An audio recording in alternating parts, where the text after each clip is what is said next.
Hello, good morning everyone. We are going to start now. We'll scan at the end because they're still taking a while. So thank you all very much for coming. I hope you all made it okay. Did anybody have any serious trouble getting here? I'm guessing not if you made it by 10:30, but I think we might have a few people coming in as the session goes along. So we'll try and make sure they keep the disruptions to a minimum, but please do allow the fact that a lot of people are taking a long time to get here today. So I'm just going to do a very quick introduction for our two great speakers we've got, and then they are the experts. They're going to be the ones talking about it, not me.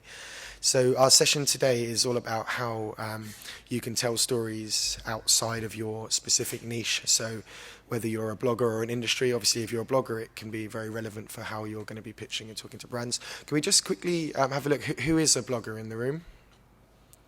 Cool. And anybody here from agencies? Okay, and anybody with brands directly? And then anybody else, DMOs, that kind of thing? One. Good. Cool. Just gives us a nice idea of who we're going to be talking. So obviously we've got speakers from both sides today. So we're going to hear first from Heather. So Heather Healy works with an agency called Sticky Eyes, who do a lot of work with Hertz, who are also sponsoring today's session, so thanks very much to them. After Heather's talked, we're going to go straight on and hear from Penny Alexander. So Penny Alexander is a blogger for just about everything, just family, travel, lifestyle, lots of other stuff as well. So she'll tell you more about her blogs so you can find it. We are going to be doing a Q&A session for about 15 minutes or so at the end. So we do ask that if you have any questions, let the aeroplanes go. Any questions that aren't really time sensitive. So obviously if there's something very specific about a slide that you want to ask, do feel free to put your hand up and we'll come and we'll get to you. But any other questions, we'll do a Q&A at the end as kind of a miniature panel for like 15 minutes or so. So you can hold your questions till then, or if you want to ask straight away, you can tweet them. And so you just tweet and just use the Traverse account. So it's at Traverse Events. So TraverseEvents. And I'll pick them up, and then at the end of that we'll make sure we ask them. But we will have plenty of time for all your questions at the end. So we're going to hear from Heather Healy now, who's got a great presentation and talk lined up for you. Thank you.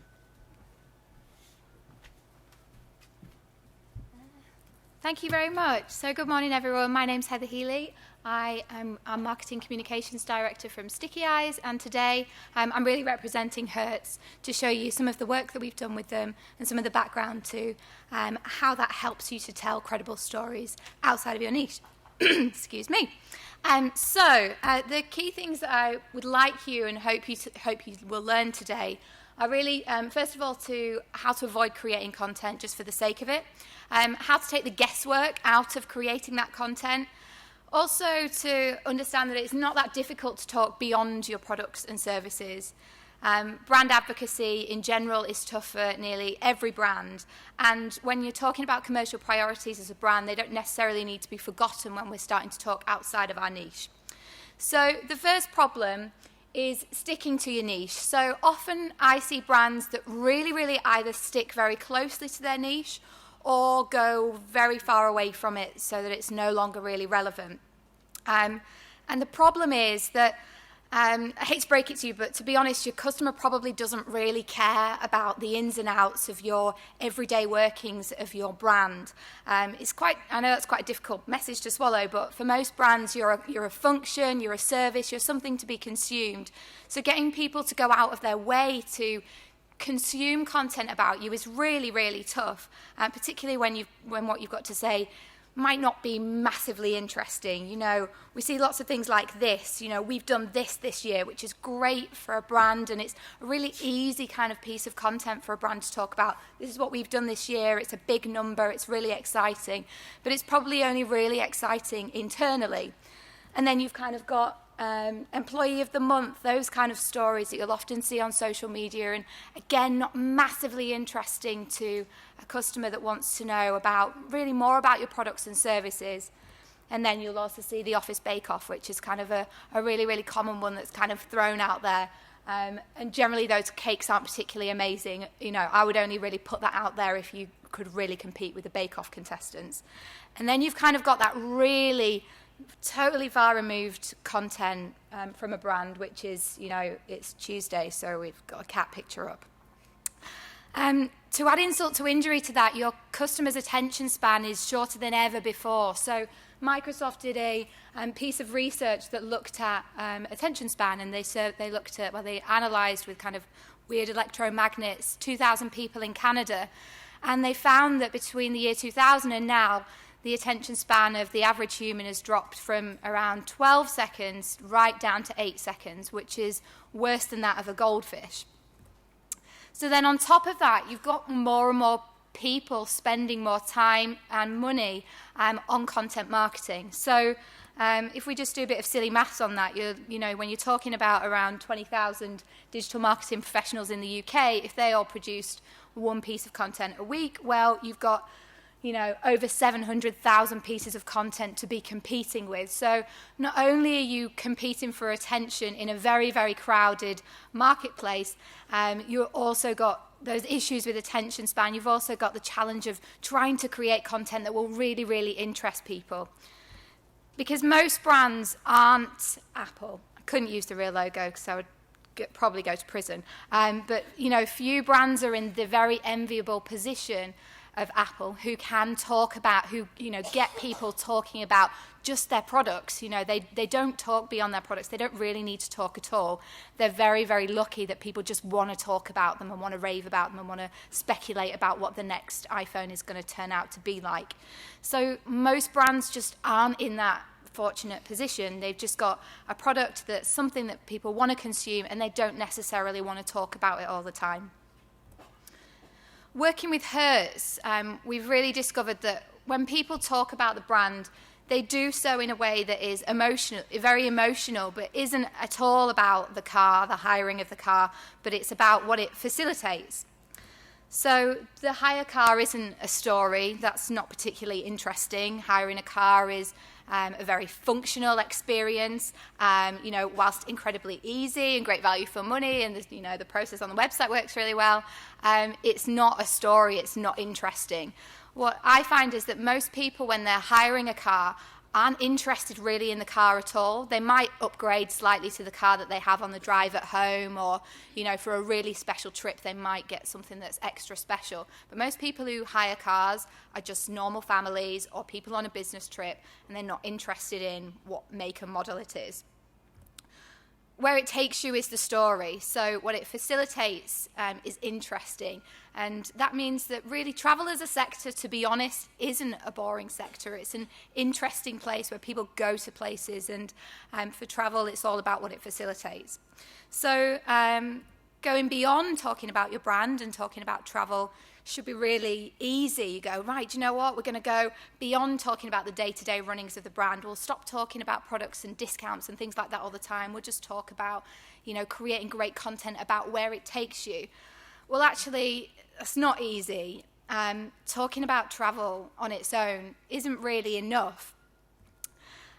So you kind of would think that, the marketer would be like, yeah, travel's really easy to talk about. I've got loads of things, great locations, customer stories, all that kind of stuff. Why did I ever think that I was stuck? Well, to be honest, from a marketeer's perspective, that's actually quite delusional. So let me just give you an example of that, because being relevant is incredibly important. So let's say you're lucky, you're an airline, and you fly out to Guatemala, and that's one of your locations.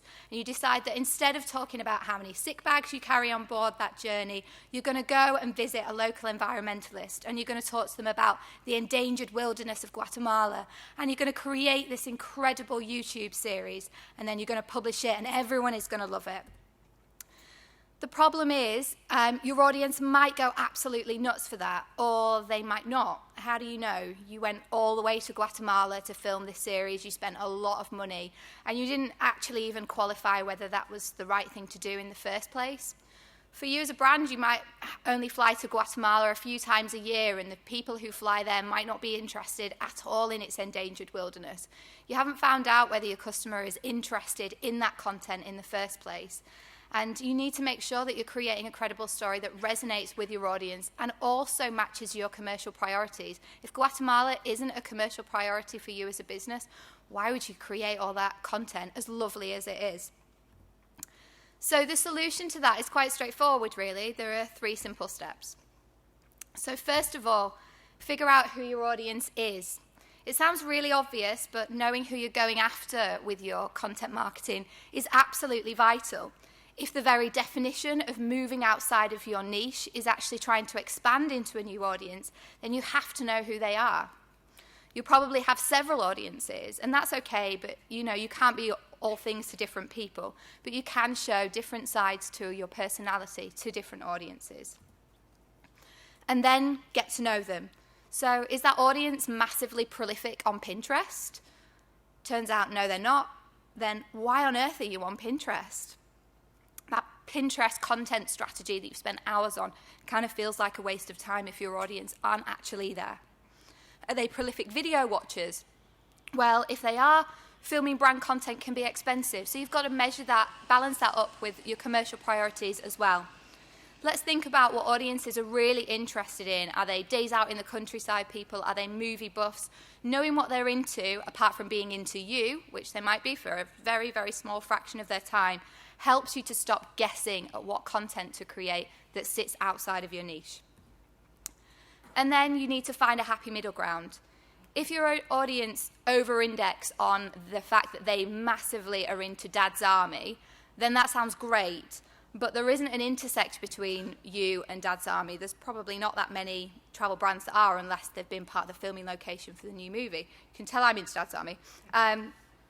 So you kind of have to let that piece of information that you know about your audience kind of go away. But it could give you some further insight as to maybe when to schedule your TV ads, for example. If they love Dad's Army, they're watching that, then maybe that's relevant for you. So let me show you how we've done this process and how it's worked for Hertz. So we start with that audience, and the first job is to find out who they are, to be able to qualify who they are and what we should do with them.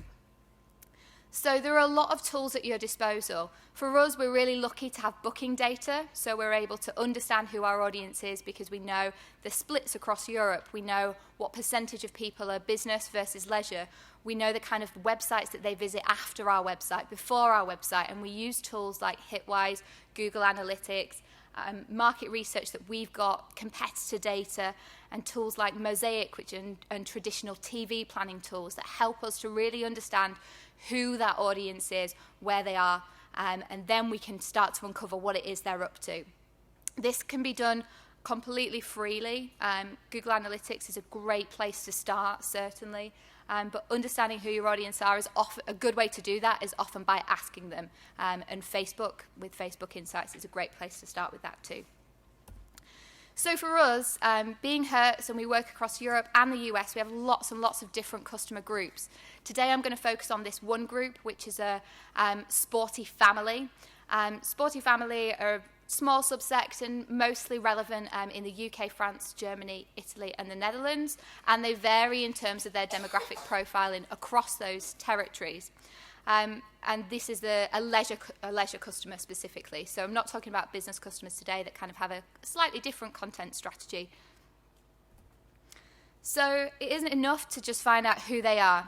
We want to also find out what makes them tick, and that helps us to figure out what kind of content will work best. So going back to that data that we talked about, looking at the kinds of things that motivate that audience, we can find out a lot of information from similar sources as just finding out who they are. So a great source that we use is Global Web Index. That allows us to understand customer behavior online. It tells us how often they're viewing video content, how much they're going on Facebook, whether they are or not, how they want a brand to interact with them. It gives us a really rich pool of information that can be benchmarked across the whole world. So what can this data determine? Well, using multiple data sources allows us to see the commonalities. So if you're using Facebook Insights and you're also using Google Analytics to determine who your customer is, then that can really help you to really validate what you should be doing. It also helps to give us really in-depth audience profiling to really understand who they are, what their motivations are, what kind of political aspirations they might have, through to their online behavior, as I mentioned, and other interests such as their hobbies, what their outlook on life is. And so that can basically tell us things like this. So this tells us which social platforms these audiences are using and whether or not they over or under index against the average of the country they come from. So in the UK, we see a massive over-index with this particular group on their use of Facebook and Instagram versus the UK average, and it's slightly differently nuanced across each of the European territories that we look after. And we use that to essentially plan time. How much time should we put into Facebook? Well, we know that in the UK, that audience needs more time than that of Germany, for example. And then we look at online activity. So this helps us to understand the different types of activities that these audiences are doing over the previous month and what they're doing online. So this is really small, but just an example here, we see that they really over-index in terms of their interaction with video content. They watch a lot of online movies, they watch a lot of long-form content, and they're very interested in trying to find information for themselves. They're real gatherers of information.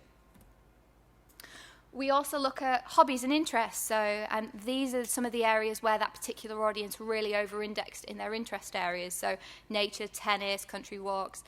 It kind of helps us to build up a profile of who this person is. We also know that they're independent, we know that they're hardworking, and critically we discovered that they really value family above everything else, and they see that as much more important than a career. What's also good is asking them outright as well. It's absolutely one of the best practices that we have to go and ask customers what it is they're looking for from a brand like us.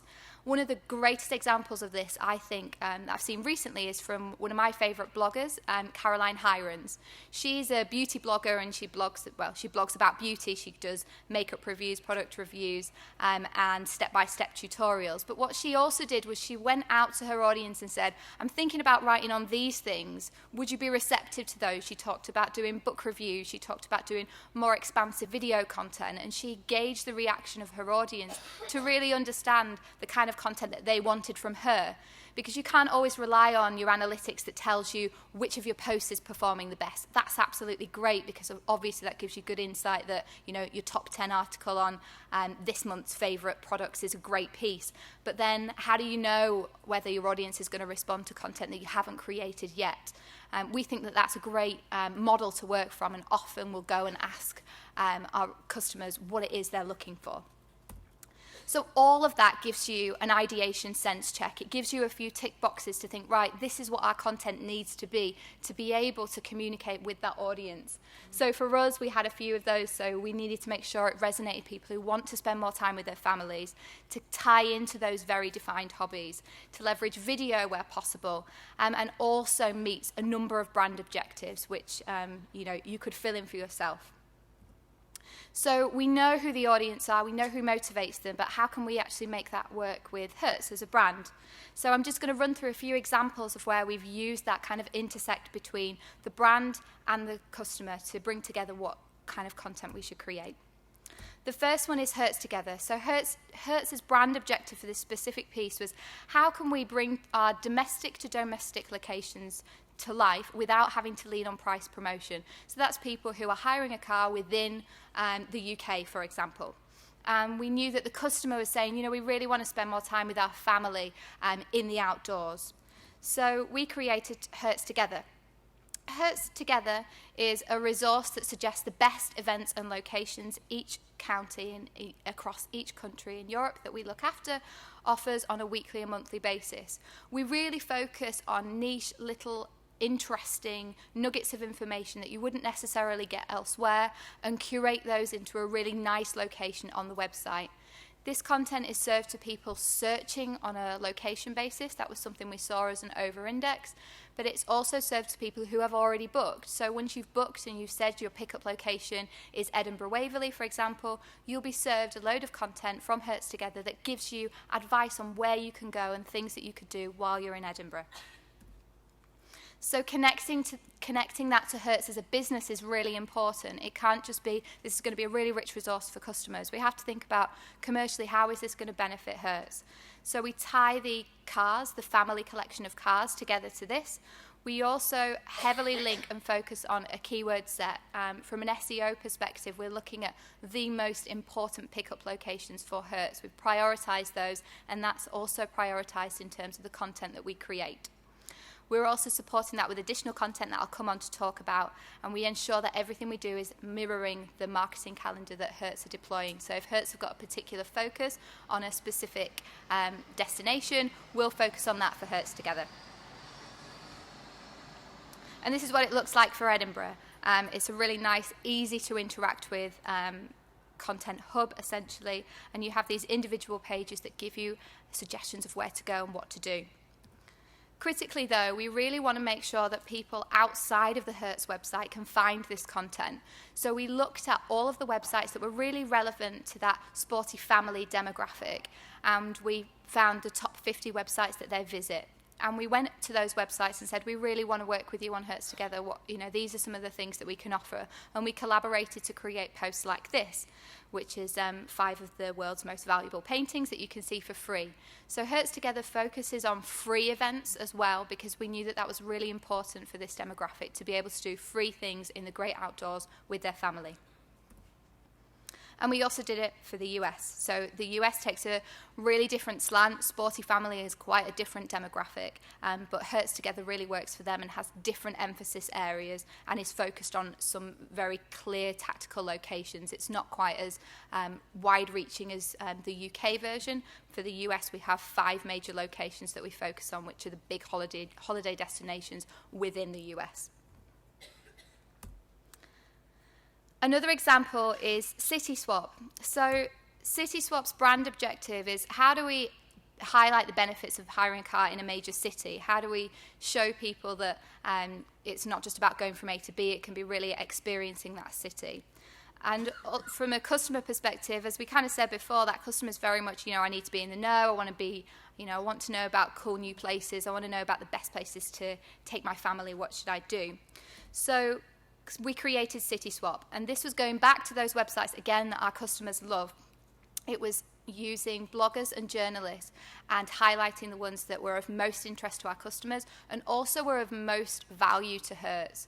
One of the things that we do at Sticky Eyes is we scorecard bloggers, so we determine how influential you might be based on your relevance to our customer, but also your benefit to us. So that will be looking at things like how many Twitter followers you have, looking at things like your domain authority to determine whether we'll use you for a project like this.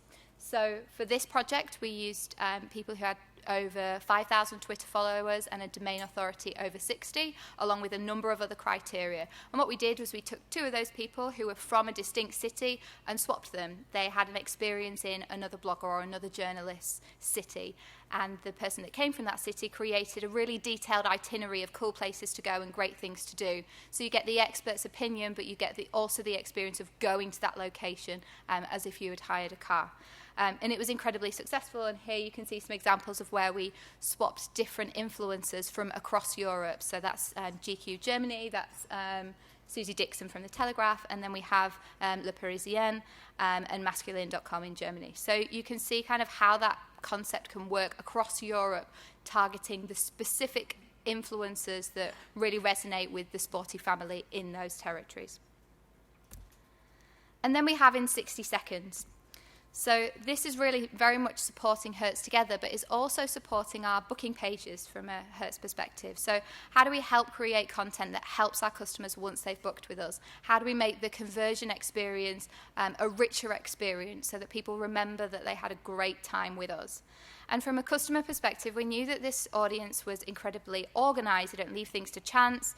They know the details of where they're going before they go. So we wanted to really add value to that experience of booking a car. So in this example, we'll take London, and hopefully this video will work. The congestion charge is a daily charge for driving a vehicle in the centre of London between 7 a.m. and 6 p.m. Monday to Friday. The charge was introduced in 1993 to reduce heavy traffic, encourage people to use public transport, and improve air quality in the centre of the capital. It's easy to spot when you're entering and leaving the charge zone. so you can kind of see where that's going.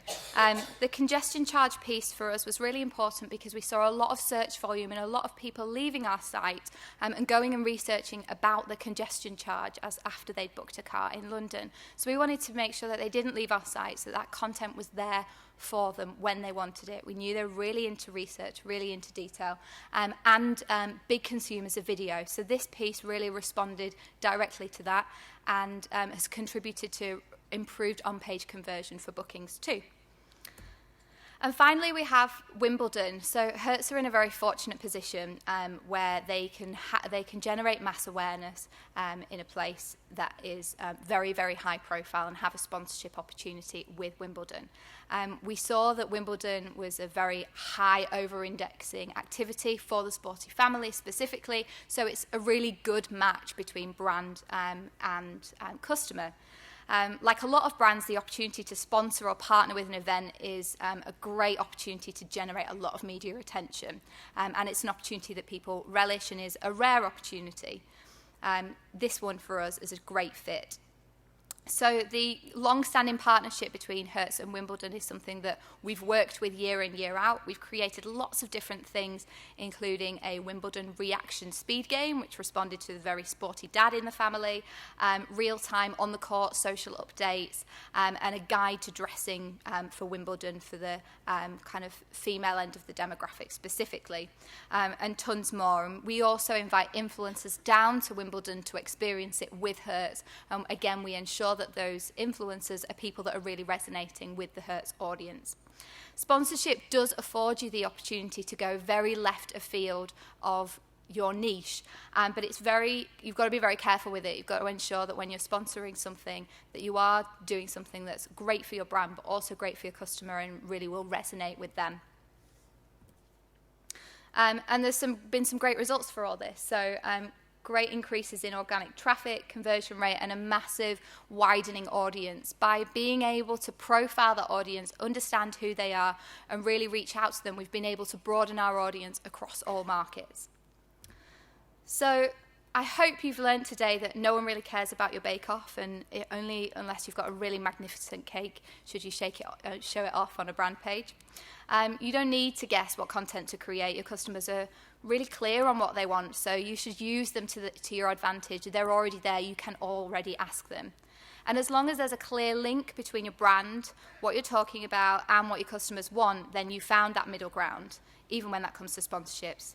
And really, when it comes to renting a car for us, our motto is, it's not about renting a car, it's where it takes you.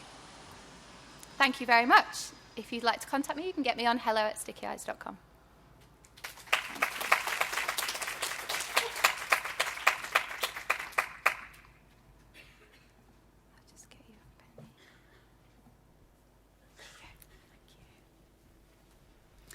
Hello, I'm Penny. I am a blogger. I blog at 3 places at the moment: Wayfair, A Residence. A Residence was my first blog. It was a parenting blog, which I sold to Wayfair, the home store, in 2013.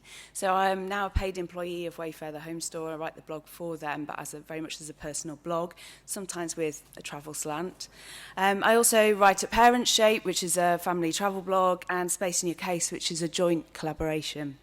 I'll tell you a bit more about those sites in a moment. What I really wanted to do now that we've seen kind of how you find an audience as a brand is what working with bloggers could look like. I've got a few case studies of my own, and then also one which James Villas have very kindly provided as well. So to start off, the most important thing is to match the brand and the blog values together. I think filtering a travel experience through a real family, through a group, an individual, is a really, really powerful marketing tool. Everybody travels. Bloggers are really passionate experts, but in lots of different niches. So as we've seen, once you've found the sporty family as your person, or you want the foodies, then there are so many blogs out there that are already catering to those niche groups and can extend your brand out to their audience. And what bloggers are already doing is knowing their audience incredibly well and knowing how to talk to them. Many bloggers don't actually call themselves travel bloggers, but they create really engaging blogs about travel. I'm going to share a few examples with you. Bloggers also, I think this is a really important point, influence other influencers and other influencer communities. So off the top of my head, just thinking about the parenting community, blogging community, I can think of, the brand that is the go-to villa brand, not just because a handful of people have worked with them, because so many people have seen the conversations about James Villas, that those mums are now talking to their mums on and off social media about James Villas, and they've really become the go-to villa place because they have worked with so many bloggers. It's really important for bloggers to be natural, to be authentic, and to think about their readers too. Bloggers really know their readers very well, and it's important that you think about matching kind of the right person for your brand to the right blogger and the right audience. And I think a blogger who knows their blog really well should be able to help you do that and have really open conversations about that. So this is the first of my blogs, Wayfair, a residence blog, has a very interiors sort of led slant. And what I really want to start to think about now is how kind of we shape content and create content that really suits the blog reader and also the brand. So we work with Sykes Cottages and stayed in a beautiful kind of cottage in the Lake District with a very foxy theme. So I had lots of lovely pictures here of the cottage, but then also kind of picked out some products as well that I was inspired by. I think it's really nice to kind of take really unique angles, and what I really want to get across today is that travel doesn't have to be just travel blogging. There's so many ways of writing about travel and so many bloggers writing about travel in different ways. On my more personal family travel site, this is probably one of the most successful pieces of coverage that I've created this year. We went for a walk in the Lake District, and my children are really big fans of children's BBC's Marry Mum and Dad. So they wanted to create another wedding for us, and they did. So my son collected loads of cow parsley, my daughter took the picture with her finger over the lens. But this just became, rather than me writing about my time in the cottage, this was kind of our whole experience of the Lake District crystallised in one gorgeous moment. And that picture did really well on Instagram, it did really well on Twitter, Facebook. I had people asking me for weeks if we got remarried again. But something about that brand, something about working with Sykes Cottage, it matched our family down to the ground. We had a wonderful time, and that's the kind of coverage that came out of that. And just one tweet there. I have 8,000 followers on Twitter, but this got 2,000 impressions, which is quite generous of Twitter. It had 140 engagements, and 9 people retweeted it. So just that one tweet has generated a great deal of kind of talk about the Lake District, Sykes Cottages, and it's got all the kind of hashtags and handles in it there as well. So I think as well as bloggers, sometimes we underestimate our value. Sometimes one tweet can be incredibly powerful if your content is really strong. And similar here on Facebook, I had about 69 people liking this and 30 comments about, have you just got married again? But that was one of my favourite pieces of content. A totally different approach on Space in UK. So here we really focus on SEO, and because on this site people are coming for travel inspiration, we really focused on the awesome Lake District family adventures you need to try, and really kind of titles that pull people in, lists of adventurous things that you can do. It's all kind of easy to access. Okay, I could pick this up and I could take my family to the Lake District and do that. So by working across 3 sites, I'm able to create kind of very different coverage, but coverage that covers all the social media platforms, that covers SEO really strongly as well. Obviously, all my posts are SEO optimized, but this site seems to work particularly well, and that seems to be where we get our traffic. I'll just quickly move on now to improving your storytelling. I'm not going to tell anyone how to do it. There's lots of bloggers in here who write brilliant content, I'm sure, already, and you may agree or disagree with some of these points. I think for brands, it's really important to find expert storytellers for your themes. And yes, you can look at engagement, you can look at someone's reach, but also look at their content. What kind of stories are they telling, and how are they talking to their audience? What kind of response are they getting from their audience as well? I think the kind of bloggers that really create great content for brands are bold, they take risks, they find unique angles for their posts and photos. As we saw earlier, our concentration spans are just reducing. We're competing against so much stuff out there. It's really important to sit down and find an interesting angle before you write a post. I actually think I was a better travel blogger before I became a travel blogger when I was a parenting blogger, because I wasn't focusing on trying to get all that detail and tell the whole story. I think it's really important to try and crystallize a few moments, whether that's a meal or a sunset or a hug, and then to kind of weave in the useful details that your reader wants to know about. It's really important to be true to your readers and how people read blogs. I find myself writing longer and longer and longer posts and then thinking, actually, no, someone's reading this on their smartphone. They just want something that can hook them in, like the post about the secret wedding. It's just an angle, it's just a moment, but it tells you so much about that destination and that accommodation. Video is also a lovely way, as we've seen, for the Hertz audience as well, of taking people somewhere. And there are some amazing content producers, amazing bloggers out there who are not just amazing with words, photos, but also with video as well. Collaborating with others, I think, for me, has been a really powerful way to learn more about how to tell stories and how other people tell stories. And setting up Space in Your Case with 3 other travel bloggers, or parenting bloggers, has really helped me to kind of learn about new ways to tell stories. This was just a really nice example of how finding the right person to tell your story can work. Donna set up Ordinary Cycling Girl about a year ago, and she was invited on this press trip to Girona. Because she's in such a niche, women's cycling has become huge recently. This post alone got 90 shares across social media by her followers, which doesn't always how, a lot of blogs will be tweeted out, Facebooked out, but they won't necessarily be shared. This was content, her community of cyclists were really passionate about. And another sort of fun example of how you can be really brave and you don't have to talk about travel when you've done something fun. We went to the Doctor Who experience with Visit Wales, and my children absolutely fell in love with Doctor Who, became Whovians overnight. It was just one of those fabulous matches again for our family, and we turned my daughter's wardrobe into a TARDIS, and so this whole post was about how to do that, but also included the video content that Visit Wales had made about the Doctor Who experience and about Cardiff. And that's done really well on Pinterest. One thing I try and think about is the different ways that different posts can work on different social media. So different angles. Food, particularly interiors, tends to do really, really well on Pinterest. So those are angles that I try and exploit because Pinterest is kind of the second search engine. I'm going to move on now to a case study from James Villas. James Villas worked on press trips with 14 parents, lifestyle bloggers this year. And so that created content with an overall blog reach of over 1 million. So that's the reach of each of those 14 blogs. And that doesn't even take into account all the social media reach there as well. And I think the thing to bear in mind with working with blogs is that content is there permanently. People can keep searching, keep discovering it. It's not going to kind of be recycled later.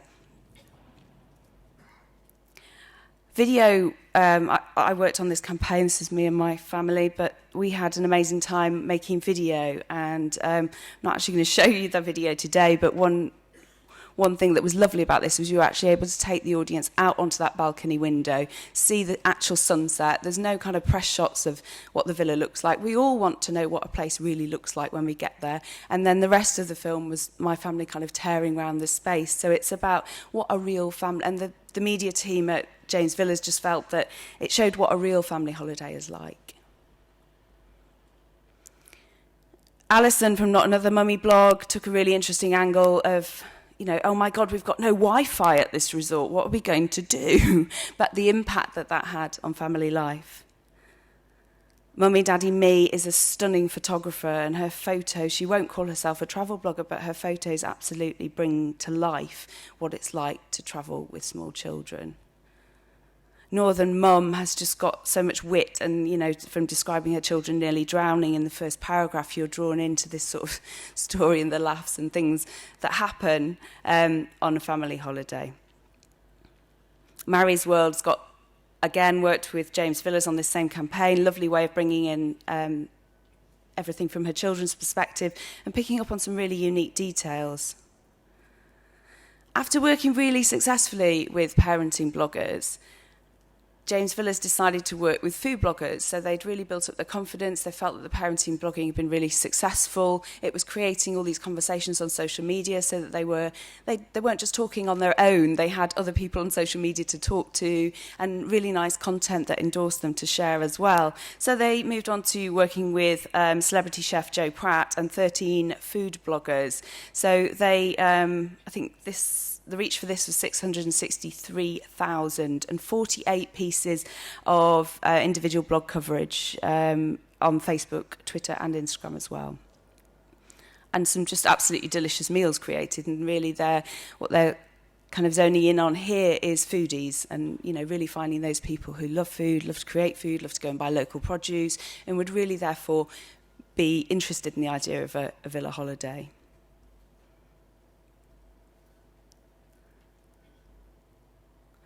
It's something that I've done very successfully as well, knowing, as I do, that food goes down really well. It just goes down such a storm on Instagram, on Facebook. It's always the thing that gets the most likes, the most sort of interaction, and does really well on Pinterest as well. So I've been started to kind of recreate recipes from my travels as well, stealing lots of recipes from chefs. This was baklava from the chef at Mark Warner Resorts. So in conclusion, how do we reach a wider, more engaged audience? Brands, I would say seek out bloggers in niches that already influence your target audience. There's so many of them: interiors, food, parenting, sport. We all talk to each other, and we're always happy to kind of help introduce you to a new niche or a new crowd. I know I was talking to Mark Warner about this recently. We've worked so successfully with parenting bloggers. How can we find more sports mad people, sports bloggers? And we were like, well, we can introduce you, and that's a good way of working together. Have open conversations with bloggers about project goals. I think we're all a bit afraid to talk about this sometimes. It's really interesting to see what Heather had to say about working together, and I think as bloggers we find that information really useful. The more you can talk about your expectations and bloggers can tell you maybe what you can expect, the more satisfied everyone's going to be with the partnership. I think it's really important to agree minimum coverage, and that good bloggers will always over-deliver. And I think it's really nice to share the content that bloggers produce with your followers. It's a really powerful endorsement for the audience that you already have, that's already engaged with your brand. Bloggers, I think, from my point of view, and other people might have other ideas, but I think it's about utilising different social media platforms to get the best reach for the topic matter. So as I was saying, for example, StumbleUpon and Pinterest can be brilliant for recipes, but also thinking about different angles so that you can attack different kinds of social media, or working in the way that best works for your audience, or even asking your audience, as Heather's example suggested earlier. I always try and plan a series of posts to get optimum coverage across different channels, so that I'm thinking about different social media, thinking about SEO as well. And social analytics can really help to pinpoint what works in terms of engagement and also in terms of impressions. Don't underestimate the power of live social media updates.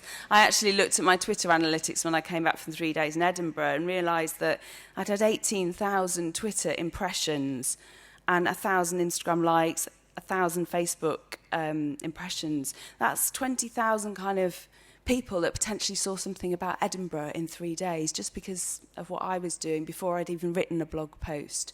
So it really did make me think, how hard I'm working and how hard bloggers do work to create content. And I've certainly been on press trips with journalists as well, where I'm working really hard the whole time I'm on the press trip and not just sort of writing a piece when I get back. Although I have to give credit to the journalists I went on the trip with. They were really keen to learn more about social media as well. Hashtags and questions really open up discussions. When I was in Malta, we found lots of sea glass, and sea glass is a fantastically fascinating hashtag on Instagram. But more seriously, just hashtagging something geology, because we wanted to find a rock, and suddenly lots of geologists came to help us out. So I think Instagram in particular is a really, really great place to use hashtags. Be a pair of eyes, share what you see, and ask questions. I don't think we have to know everything about the places that we travel to, and I think especially when we travel, it's nice to ask the audience what they would like to see as well, and that's something I know when I was on a cruise ship, people were constantly sending me, what does this look like? What does that look like? Can you send me a picture of this? And that was a really nice way of interacting with my audience. And just to finish off, this was a tweet that I sent for Thompson, which they retweeted. And obviously that throws the impressions right up there to sort of 8,500. And also the engagements with that 163. So just really goes to show me putting on a bit of clay mud on my face, making myself look silly for Thompson. But that whole tweet and that partnership of working together is really, really powerful. Thank you very much. I'm happy to answer any questions. Blogging is such a big field, and I do work in lots of different niches, so do fire away if you've got anything that you would like to ask us. I think Michael's going to open that up officially, though.